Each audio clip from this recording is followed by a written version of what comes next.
Welcome to Crash Concepts, where the economy, energy, and the environment are explored. Up next, fresh ideas and insights into the factors that are driving the world and shaping your future. Presenting information you can't afford to live without, here's Chris Martenson. Welcome, everyone, to this Peak Prosperity podcast. I am your host, Chris Martenson, and it is February 16th, 2017. Now, I nearly always include a Leonardo da Vinci quote in all of my public speaking events. So I've used this twice just in this past week. And that quote is, learn how to see. Realize that everything connects to everything else. And I use that quote because to me it's true. There is nothing that does not connect to everything once you dig far enough.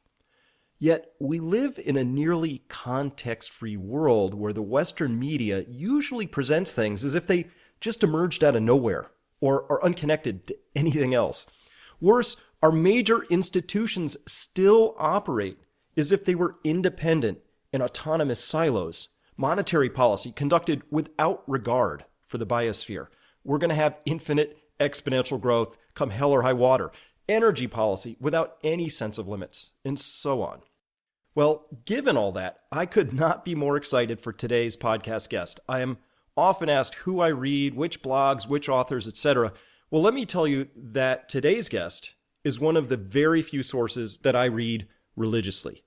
Every article, every one. Why? Because he can connect dots and understand the interconnectedness of things like, the economy, energy, and the environment. Dr. Nafeez Ahmed is an award-winning 15-year investigative journalist, noted international security scholar, a best-selling author, and filmmaker. He tracks the war on terror in the context of what he calls the crisis of civilization. Now, that's a concept I know people here are already familiar with. He is international editor at The Canary, system shift columnist at Vice's science magazine Motherboard, weekly columnist at Middle East Eye, and the creator of Insurge Intelligence, a crowd-funded public interest investigative journalism project, which you can find at patreon.com/Nafeez. That's patreon.com/Nafeez.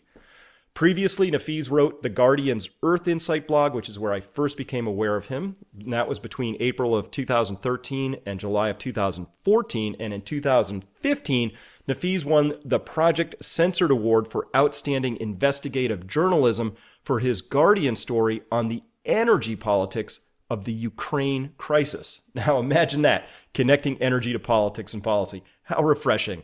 And he's got a new book out. It's a very exciting book. It's entitled Failing States, Collapsing Systems, Biophysical Triggers of Political Violence. As I said, it's dot connecting and at its finest. Welcome, Nafeez. Thanks so much for that intro, Chris. Really appreciate it. Well, Nafeez, I'm already worried about how we're going to run out of time today because there's so much to discuss with you. So let's start here. I was just last week giving a talk at NASA. They're doing it's a 100-year anniversary, and they're looking forward 100 years. These are rocket scientists, literal. I'm talking with people at this blue sky planning session. They've driven Mars rovers around. They plan moonshots and missions to Titan, all that. And when I get up there and I go, here's a chart that shows energy in the economy. It's a straight line, tight connection. Here's a chart of where we are in the energy story. Ergo, let's go to dot 3. I see big difficulty in having an exponentially expanding economy function in the future because we can't depend on, we've come through a very weird period in human history known as the last 60 years where we were exponentially expanding our extraction of fossil fuels. I have to tell you, Nafeez, even with this crowd, about half of them end up tipping their head sideways, looking like a dog listening to white noise, just like it doesn't compute. The other half get it, and they get very, very concerned. What's your experience in trying to relate what I think is a fairly simple but somehow really difficult concept for people to wrap their heads around? Yeah, this is a familiar experience actually. What ends up happening a lot is people get locked into this kind of debate around peak oil, and it becomes very polarized, and it's all about, well, the peak oilers once predicted that, we would have exponentially increasing oil prices. That didn't happen. Oil is now cheap, so actually it's all fine. And then I tried to bring them back to the concept of energy return on investment, which is something that you've been speaking about for many years, which for me actually is something which cuts through a lot of the kind of like the polarity in the debate, the needless polarity, in the sense that, we all know we're not actually physically running out of oil, but we're running out of high quality oil.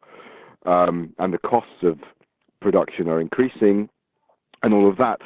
So it's interesting to see how people react to that, because on the one hand, there is a kind of like, some of my readers will kind of be like, they're already familiar with some of the ideas, and when they engage with this sort of analysis, which focuses more on global net energy and the way that global net energy is declining in terms of the value of energy that we're able to produce now from the fossil fuel system, it is basically going down.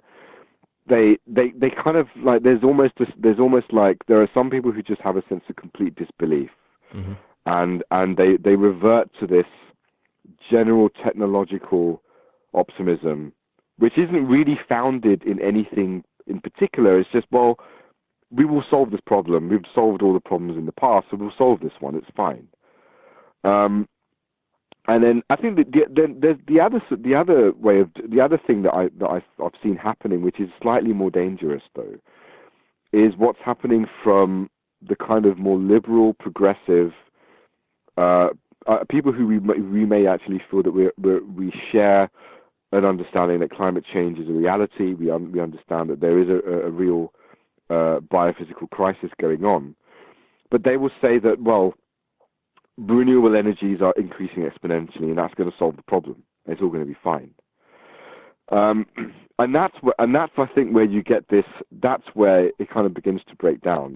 Where that the gravity of the kind of upward of the decline curve that we're seeing, and the fact that we haven't really got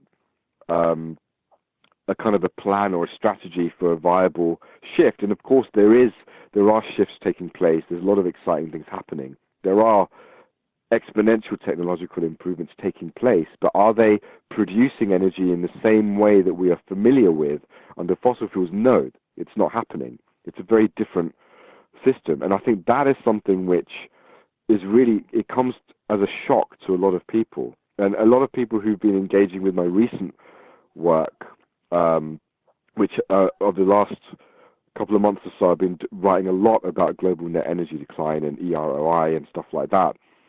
I've noticed that it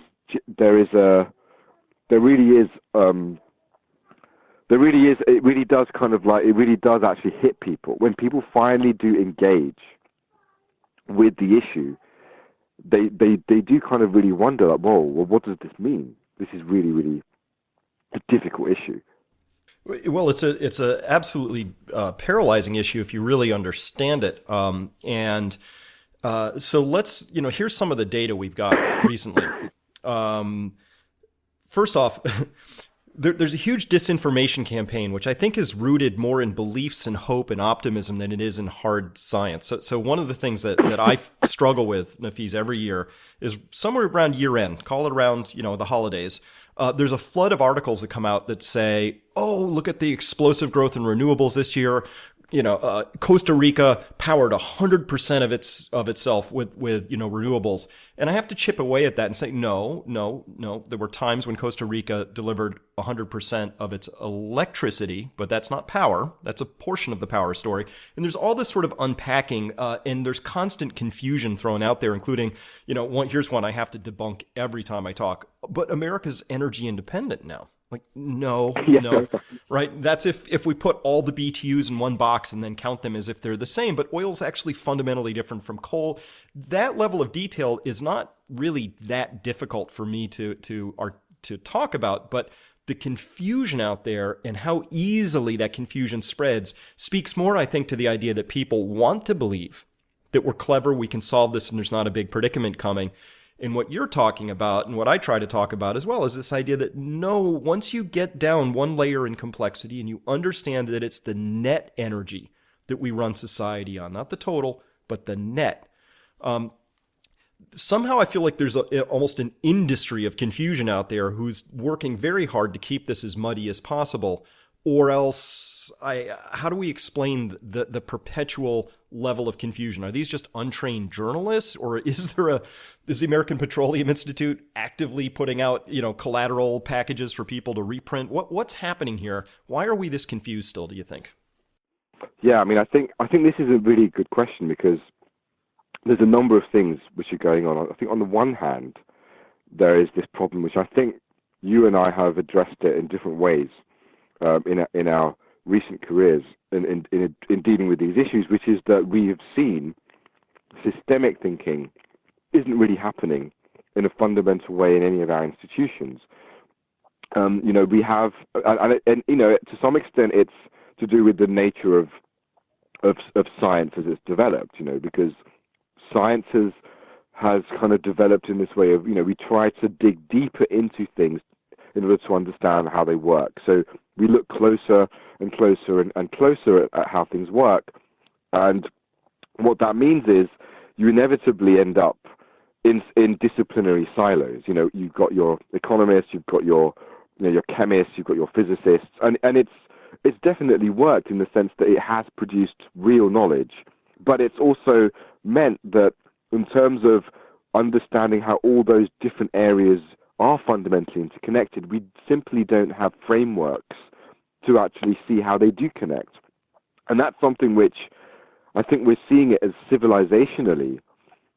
We don't have a civilizational framework grounded in a knowledge framework to make sense of the interconnections, which is why when you do say something like everything is interconnected, it sounds so radical and revolutionary, and also kind of obvious when you think about it. And I think that's why it's such a powerful thing to tell people, and so provocative, because it's so, within our cultures, within our institutions, we don't have frameworks to think in that way. So to some extent, you've got that kind of ground base where systemic, holistic thinking, and obviously not just thinking, but all forms of approach to knowledge, we haven't created frameworks to do that because we haven't felt the need to do it. And that has allowed all sorts of other interests to kind of come to the fore. So, it's interesting you mentioned, for example, the lobby groups. You have, and this is what we're now faced with. We have this reality that there is an existing energy system which is dominated by fossil fuel interests, and they have a vested interest in kind of myopically keeping the show going for their own narrow vested interests. And of course, it's let's not do injustice to that. I mean, there are people in the fossil fuel industries who are seeing what's happening, who maybe want to change things, who maybe want to even change the way their industry works, even make it cleaner. But at the end of the day, even if we look at this systemically, we don't need to demonize anybody. We can see that this is a systemic problem. And when you're in an industry, and this is how it works, it makes sense for you to do what you're doing. It makes sense for the fossil fuel industries to maximize their profit, to try and drive out any other competitor. It just makes sense within the current system to do that. It's not an evil thing. It's just what makes sense. And that's partly why we can see all of this money which has gone into muddy the waters. It's why, a company like ExxonMobil, well, in its past, Exxon, we know now, in the 70s, they funded some of the earliest climate science. They knew climate change was real, but they made it a business decision because at some point someone up there realized that this was a threat to Exxon as it currently is structured, or as even it was structured then. And they thought, well, this is going to mean if we acknowledge this, it will mean the end of Exxon as we know it, so we won't acknowledge it. And so they did the opposite. So there's all of that going on, and I think at the same time you've got the reality, which is that journalists are not really trained to deal with these issues, and it's kind of got worse. I mean, there was a time when, say maybe 10, 20 years ago, when there was more of an appetite for kind of like kind of more in-depth, long kind of understanding of certain types of issues about oil and climate and all the rest of it. We're now moving into an age where social media has transformed the way in which the media system works, and is endangering even kind of the existing structures in the media. And there's all sorts of these disruptive shifts taking place across different industries, which are all actually interconnected. But one of the things that is emerging is that it's making the lives of journalists more difficult. It's making it more difficult for media companies to reach out to millennials. So there's been this real kind of shift within the media. They don't know what they should be producing, and that's kind of allowed more polarization to take place, I think, in the debate about these issues. When people are talking about these issues in the mainstream media, it becomes very polarized. You've got vested interests trying to put out what they want to say, and then you've got people trying to counter it, and then you have people coalescing into these bubbles of discourse, and no one's talking to each other across those bubbles and having like a generated dialogue. And I think in the age of Trump, it seems to me that in the last few years into the age of Trump, I've felt, and I wonder if your listeners also would agree with this, that there has been a kind of tangible acceleration in the levels of informational confusion and polarization that are out there. And it's got a lot worse. And one of the arguments that I make in my book, Failing States, Collapsing Systems, is related to looking at the role of information in evolutionary adaptations in complex adaptive systems. And one of those simple things is that for an organism to adapt, it has to be able to process information from its environment in the right way through genetic modifications and so on and so forth. If it can't do that, then it will regress and it will eventually die. And it seems to me when we take that parallel and apply it on a civilizational basis to what we're facing now, I do think that there is enough grounds to think or to suspect that we are really on the threshold of a systemic kind of phase shift where the information levels are so kind of fraught. And what that tells us is that basically our information architecture as a civilization is it's just not coping. It's not coping with the huge volumes of information that are being generated. We're not processing it in a way that produces meaningful, actionable knowledge for the stakeholders of this civilization, for the people that matter, for communities, and even actually for businesses, for companies. All of the kind of the agencies that kind of matter and make decisions and are affected are not being well served anymore by the existing information architectures that we do have. Instead, everything's becoming much more confusing, much more difficult to make sense of what's going on. And I think that is a major signifier of where we are actually as a civilization right now. I absolutely agree. And for me, it wants both overly complex and actually very simple. So the overly complex part to me is that we are flooded with information now, and it's well beyond our capability as individuals to process, but individuals have a higher processing capacity than collections of individuals. So, the apocryphal committee, can deal with a lot less decision-making complexity than an individual can. It's just the nature of humans. And so here we are at this really important time in human history. So one of the ways, Nafeez, that I talk to audiences, I say, look, I'm going to give you some frightening data, but I'm also going to tell you that this is actually I'm really glad to be alive now because this is astonishing. Humans have an opportunity here to transition and grow up. The human development metaphor would be we're adolescents. We've just come out of this period of believing we're immortal, that we can survive anything, that we can solve any problem. And we're now confronting lots of hard data that says, no, you actually have to make an income. You have a budget. Time to grow up. You're not going to live forever. So we're at this stage of development as a species. And I think it's an open question as to whether or not we manage or navigate this transition to adulthood. And so here's, this is hugely complex. How do you, we're going from 7.4 to 9 billion people and energy's running out, all this crazy stuff.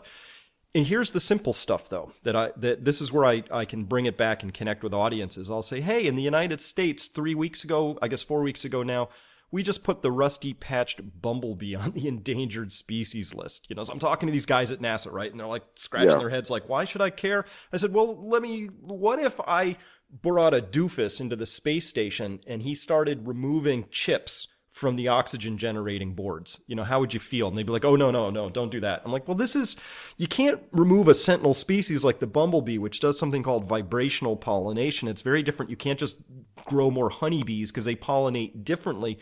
And there's a whole host of things that depend on the bumblebee. And if the bumblebee goes away, they all go away. And our ability to predict what happens next is zero. But we can probably say that yanking a sentinel species out is a bad idea, or phytoplankton down 40% in the oceans, that there are these flashing red warning signs saying we're taking the only space station we've got. And I'm just going to put a little asterisk here and note that all you people out there who think we're going to Mars is some sort of a solution, have fun, join a little group. You'll never find me joining you in that little party, because that is a fantasy. As a double aside, if you want to go live on Mars, there is a valley in Antarctica, which is just as cold and just as rainless. Go spend a couple weeks there. Come back, tell me how excited you are to spend the rest of your life on Mars with other people. So with that said, there are these warning signs that say a mature adult species would throw up its hands in a timeout sign and say, hey, whoa, we got to fix this right away. We can't lose the bumblebee. What's going on? But what happened with that information, Nafeez, is it barely made it into the news. It was on National Geographic. I found it in a couple of newspapers, and it was on Twitter for a day, and it's gone. But meanwhile, I think people connect with the dread of, there's something like really dreadful about that information. It's gnawing deep down. And I think this is where the millennials are coming into this story for me, because increasingly I talk with younger people and they express it to me like this. They say, Chris, I'm paraphrasing wildly, but they say the narrative is broken. The story we're organizing ourselves around doesn't work. But the keepers, the Donald Trumps and the Hillary Clintons and the Janet Yellens and the Mario Draghis are all saying, we are just going to perpetuate the status quo at every possible expense and risk. And we know that's not a good idea anymore. We're in that uncomfortable, awkward period where the old story is broken and we don't know what the new story is.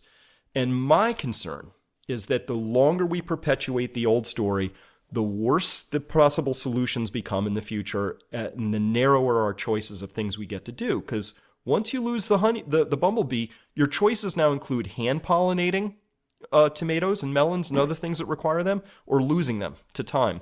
And so I feel like really, instead of like, as much as this is a complex informational story, that's the complexity of it. The simple part is that we're humans. Narratives and stories shape our lives. Our cultural narrative is broken. How do we begin going about rewriting and implementing a new narrative that comports with the realities? I mean, that's the question of the century, right? Yep. I mean, this is really something that I think all of us who are tracking these issues there's definitely been a convergence, I think, amongst people who are seeing the connect the dots and the importance of the connect the dots approach, and actually connecting those dots and seeing where it's taking us. There is a convergence in that recognition that this really does require a fundamental reconfiguration of how we see ourselves as a species and our place really, on the planet and what it's all about. It really strikes at the heart of who we are and what life means to us. And I think what's exciting in a way, I mean, it's interesting you mentioned there is this interesting dynamic between the dread of what is going on and the fear, which are completely rational responses actually to the uncertainty that we're facing, but also the awesomeness of the opportunity that is present. And as you said, that actually, there are people who kind of will bat different sides. Some people will be more pessimistic. Some people will be more optimistic. And I'm like you. I kind of feel that really it's an open question. We don't know. I mean, it could be that we really don't know. Maybe our fate is sealed and we don't know that either. But I think at this point, there's so much going on that unless you kind of position yourself to be ready to say, well, I'm going to be part of building what is possible for humanity, there's kind of no point. I mean, if you're going to be a pessimist and you're just going to be like, well, we're all going to die and everything's going to be shit, well, fine. That's what you think, but that's not going to add anything. And if it's true, well, there's nothing wrong with me saying, well, actually, I'm going to stare into the face of the abyss, but I'm going to do it smiling and laughing and trying to see, well, let's see how we can get through this, and let's see what the light at the end of the tunnel looks like.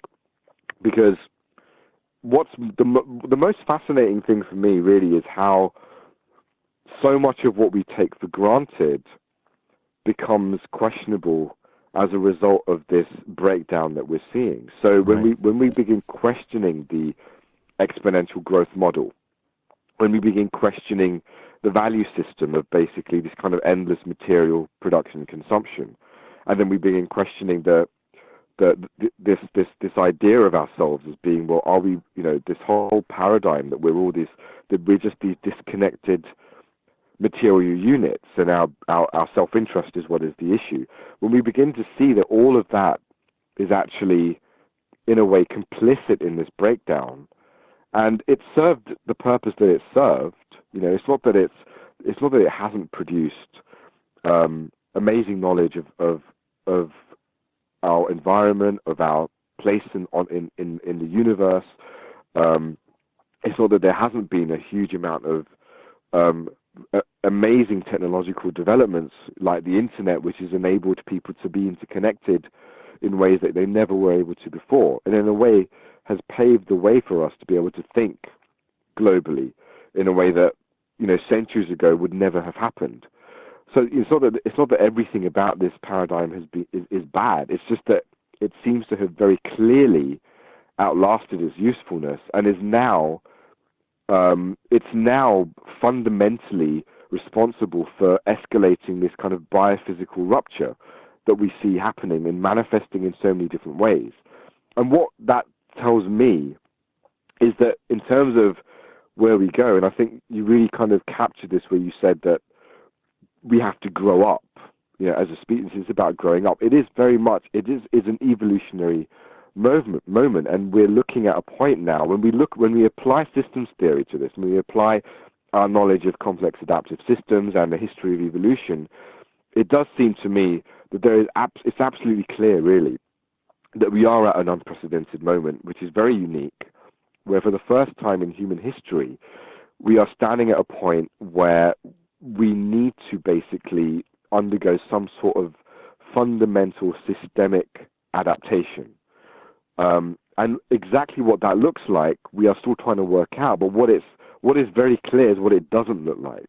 It doesn't look like seeing each other as separate material entities that just fend for ourselves and produce and consume to an endless degree.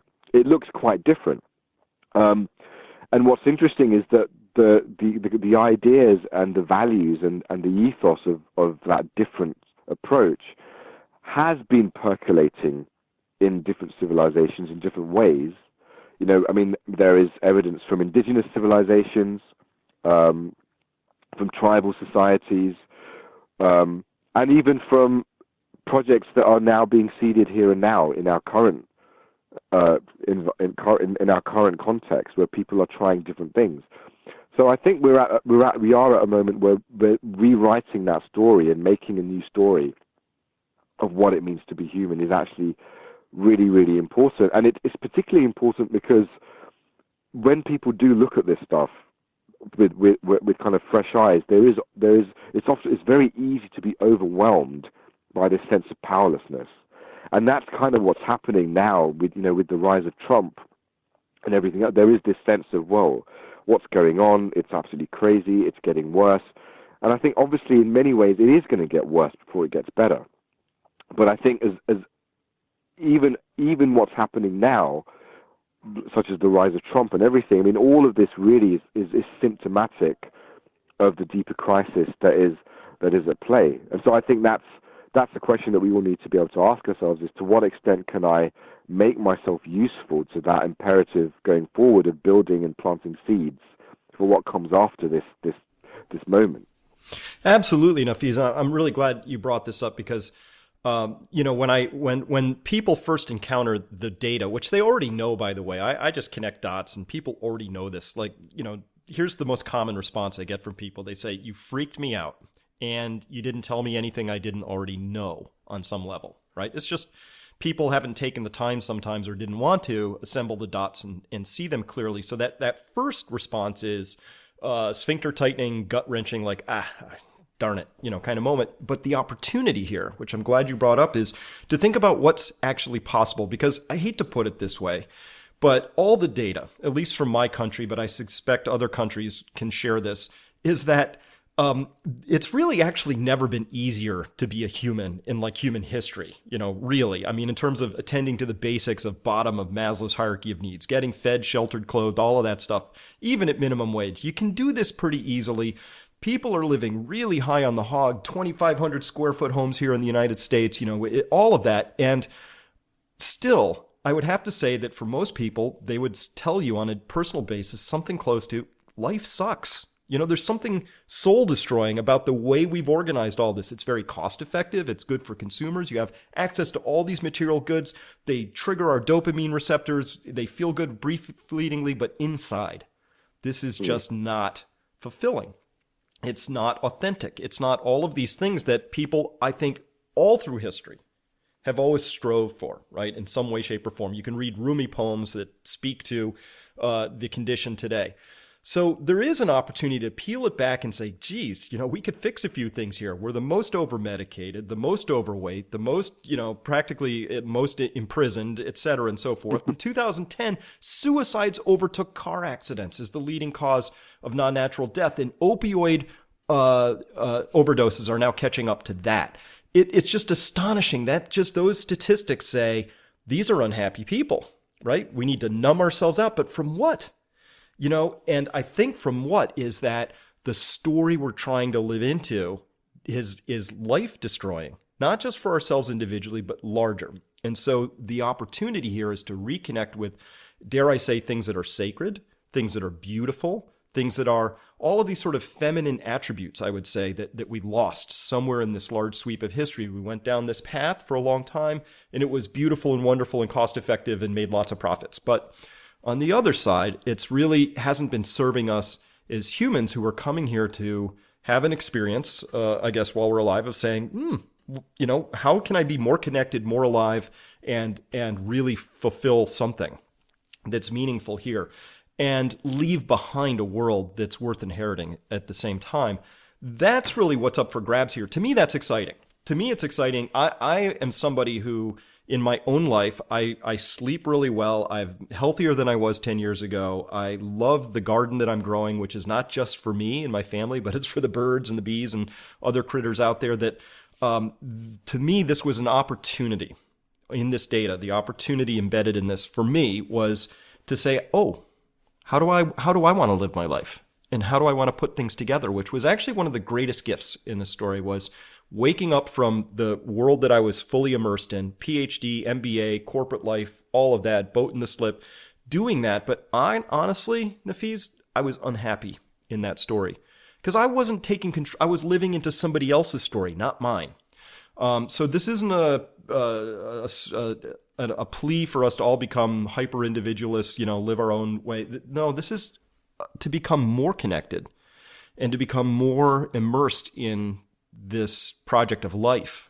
And this to me is, I think, where if I was going to insert something, I think it was an extraordinary thing at the time of the Constitution was written. They borrowed some stuff from the Iroquois Nation and wrote, all men are created equal, right? That was a big statement for the time. They didn't really mean it. It took a few hundred years to actually grow into that a little bit further. If I was going to replace that line, it would be now, all life is created and has a purpose, or something like that. that's our next transition. We might write those words and take 200 more years to grow into it, but I feel like that's where we are. We're at a critical turning point for humanity. We either get the base story right or we don't. But that to me has meaning, and we want meaning in our lives. And the number of people who have jobs, this is like, so short plug for people listening, our annual weekend seminar at Rowe, Massachusetts, coming up April 6th to 9th. One of the key topics that we talk about over those three and a half days is people show up and they say, I feel like I'm leading two lives. The life that I've sort of fell into and the one I want to be leading. And there's a gap between those. And that in many cases, people report that their jobs, their existence, who they are to show up in this world is not who they want to be. And they know it's not who they should be, given the data that you surface and that I surface and other people do. So to me, that's the energy in this story, is to just wave a flag and say, hey, how would you like to have a life that's actually got meaning associated with it? And, not saying this is all going to be rainbows and unicorns, but there's clearly some tough sledding ahead. But at least it'll have a purpose that goes beyond, hey, I helped Walmart make an extra penny this quarter, or whatever your job happens to be. Right? Does that resonate at all for you? Absolutely, very much so. I think this really is, I think we're very much aligned in terms of where we're seeing. This for me is almost what the task of the journalist is today, which I think is really missing from what journalists are doing. And it's something that I have tried to, and it's why I have a crowd fund to support me to do investigative work, which is not, which I know will not get commissioned anywhere else. If you look at the recent pieces that I've done, no one would commission them. And I know I write for Vice, and they're really good to some extent on certain issues. They've given me a really great platform, but when it comes to really connecting dots, it's just not going to happen. And I think that's kind of like a real challenge, is to develop kind of new institutions and mechanisms that will allow us to begin to communicate this on a much wider level. And also, I think it's really critical for people to be able to think about how they can actually take that information and utilize it within their own context, whether it's going to be in your family or in your community. I think the real big question is, how can I actually take this information and use it to actually change my life and my paradigm, and really make a break with the old paradigm? Because I think the more and more people that are able to do that, the more we will be able to shift to something which is generative. If we don't do, this is kind of like, what's the problem? At the moment, if you look at the way that responses are taking place now, everything is it's still kind of stuck within the cycles of the system. So, for example, even with what's happening with Donald Trump and all the crazy executive orders that he's put through and all the rest of it, and the response to that has been, I'm totally supportive of it. The response has been the resistance. It's been, let's flood the streets, let's march, let's do this, let's resist, let's not take our phones to on international flights and all that stuff. But the thing is that none of that actually contributes to the change, to the systemic change that we need. In fact, really, we're so preoccupied with looking at the symptom of the problem, which is, this gigantic orange face in our TV screens, and that we're just literally reacting to that, and we get locked into a cycle of and what happens is, when we look at case studies of how this has happened in other places in the world, places where there are less resources, worse institutions, where people don't have, so many square feet to live and all the rest of it, like Syria, for example. This is one of the themes that come up in my new book. If you look at somewhere like Syria, where we see the convergence of these crises taking place, you've got climate change ravaging the lives of farmers because of the drought, and then these farmers kind of going into the coastal cities, and they're predominantly Sunni, going into these coastal cities dominated by Bashar al-Assad's clan, the Alawites, and they're going into and so now you've got these economic tensions increasing over like a decade. You compound that with Syria's peak in conventional oil production in '96. And their state revenues began to hemorrhage after about 10 years or so. There was no planning for this, no understanding of what was going on. And Bashar al-Assad is, you would say that at the end of the day, he's not exactly going to look at these things and be like, well, let me now explore alternative institutions, or that's like, it's not. I mean, it's bad enough here. It's difficult enough here, right? But over there, it's like, well, let me just get the guns out, right? People are getting angry. Let me get the guns out. So what happened is, we saw this break out with the Arab Spring, and it got to a point where people couldn't afford bread, But that systemic context of how climate, the food crisis, the local water crisis, kind of hit the geopolitics, and it hit the human system. And so I've got this. I've created these categories where you've got Earth system disruption and human system destabilization. And one of the things I keep trying to explain to people is that when people were hitting the streets in Syria, and they, it was, totally understandable what they were doing. But what really ended up happening is it contributed to human system destabilization, because people were not addressing the systemic causes. And I'm not saying that necessarily, I don't think they were doing anything wrong. They weren't necessarily equipped to deal with the systemic causes, and maybe still aren't. I mean, I don't know the answer to that question, but the reality is, we just look at it and stand back in hindsight. We can see how, the geopolitics of that internationally and the domestic politics of it, just when, everybody went in with their interests, the Russians, the Iranians, the Americans, the Saudis, the Gulf states, blah, blah, blah, Turkey, everyone going in there. And, what's happened as a result of that is that Syria is worse off. We've had an ongoing civil war, which has ravaged the lives of people. Infrastructure has been completely destroyed.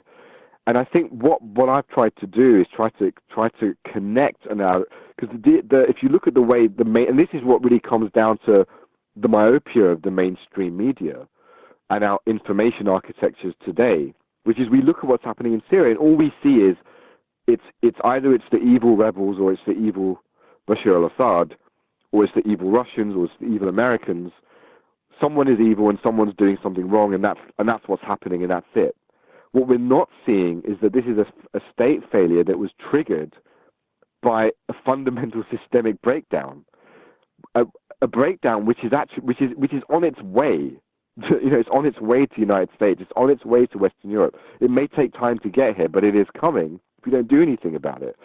And I think that's kind of like when we take that framework and we look at what's happening with Trump, or things which across the pond, with Brexit and kind of the potential breakup of Europe and things like that. Again, a lot of these things happening on the surface, it's really important that we begin to see what's happening beneath the surface and see them systemically. And when we want to respond to them, that we respond in a way which is generative. So there is a huge opportunity here again. Like it's almost like people around the world are waking up because of Trump. Like they're suddenly waking up that, wait a minute, something is deeply wrong. So things are going really, really crazy. There's an insane person in the White House who is more insane than anything we've ever had. I mean, previously we've had bad people in the White House. Now we've got an insane bad person in the White House. What's going on? There is this sense of awakening, but people still don't really know where to go with it. They're not sure what things mean. So I think more than ever, there is a real importance in kind of giving people the conceptual tools to see how dots are connected. That's like really, really critical, that people are able to develop their own internal kind of information architecture to do that. And then also to be able to translate that into a generative response, which isn't just, which I would say, yeah, go and protest, go out on the street or do something which is a sense of resistance, but also use that resistance to build something new, which goes beyond the existing paradigm. I think that's, at the moment, we don't see much discussion about this in civil society. We don't see much discussion, amongst our civil liberties organizations or within the Black Lives Matter movement, or even amongst environmentalists who are just talking about well, we just need to have clean energy. We just need to have clean energy. There is this, again, this very, very narrow focus. And what we need to do is somehow move that discourse into something which says, can we stop just resisting within the system and look to how we can build a new system? Because the old system is basically dying. I completely agree. And I, for one, think that Trump is a great thing at this point, and he's a symptom, not a cause. He's a great thing at this time because he's just making it plainly, grotesquely transparent what's happening. Whereas I think under Obama, because he was suave, he was smooth. Let's be clear. Obama didn't put any bankers in jail. He funded plenty of bombs, drone strikes, Guantanamo.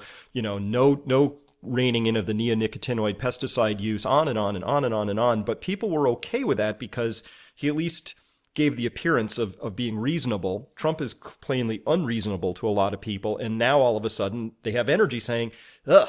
Yeah, this stuff he's doing is awful. Like for me, it was just as awful under the old guy as the new guy. But I'm glad we're talking about it.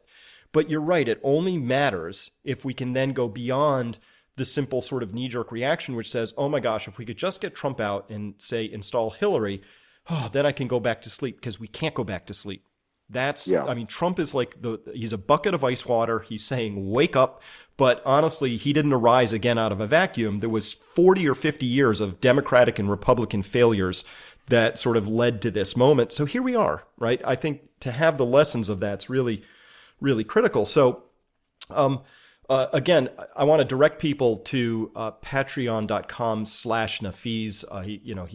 He obviously needs support to do things that otherwise are not supported by the media at this point. Nobody wants to pay for this kind of dot connecting because it's so uncomfortable, but it's so necessary. So that's patreon.com/Nafeez. We're going to link to that as well. In the time we have left, because again, and I knew we were going to run out of time, we've been talking fairly big picture. I want to, if we could, in the last few minutes, I just want to narrow this down and talk about my favorite subject, which is that the last 3 years of oil discoveries, the last two in particular, worst since the 50s, we're replacing less than 10% of the oil was discovered last year than was burned. And to anybody who understands the oil business, you have to find it before you can pump it.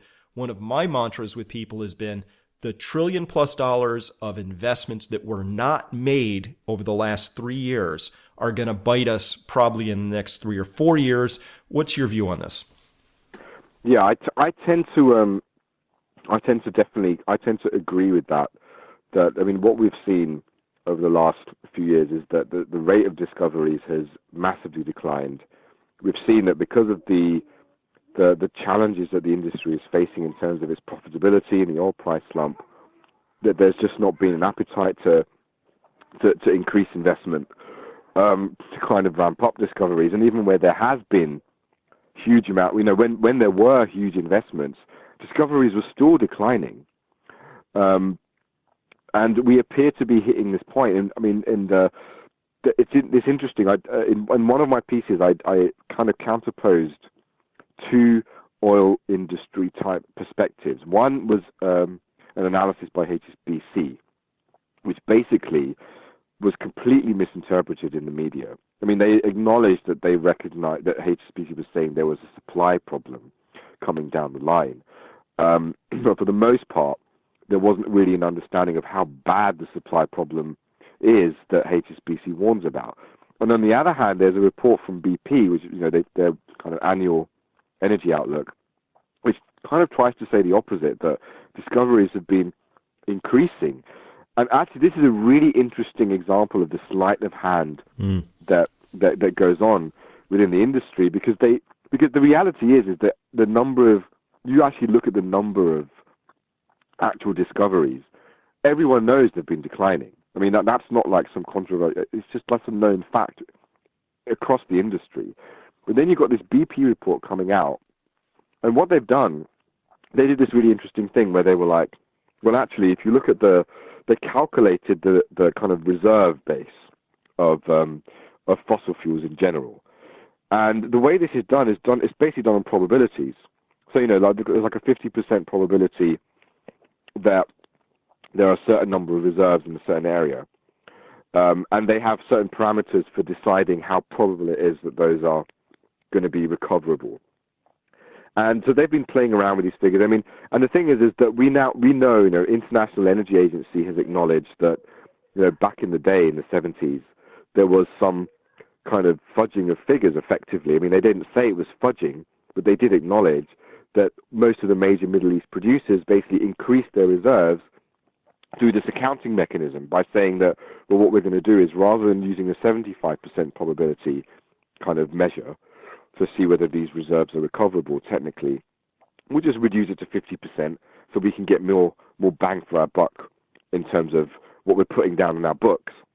And that's literally what they did. And there's a number of studies which have actually looked at this, major peer-reviewed studies within the, in industry journals, like in kind of like proper energy journals, and they've acknowledged that we've had this suggests that actual reserve estimates are being massively inflated. What's extraordinary is last year I reported on a study that was done in Wiley Reviews of Energy, and which basically concluded that I think it was 1.8 trillion global reserves had been overestimated by possibly as much as half. And the guy who wrote this is the editor of the Energy Journal, published by Elsevier, and he's like a former Shell chief economist. This guy is not like a pariah. I mean, this guy has been at the heart of the industry for decades. Now, BP put out their report, and they say, no, don't worry, we've actually got 2.6 trillion barrels worth.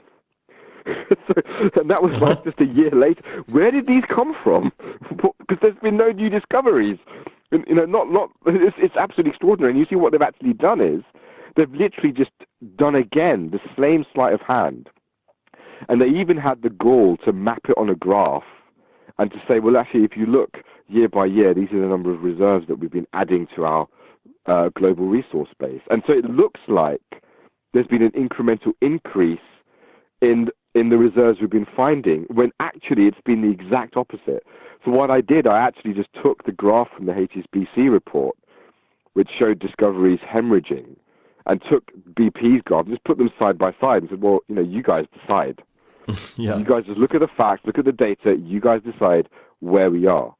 And it just sums it up. You can make your own informed choice. We don't need to be ideological about this, but Houston, we have a problem.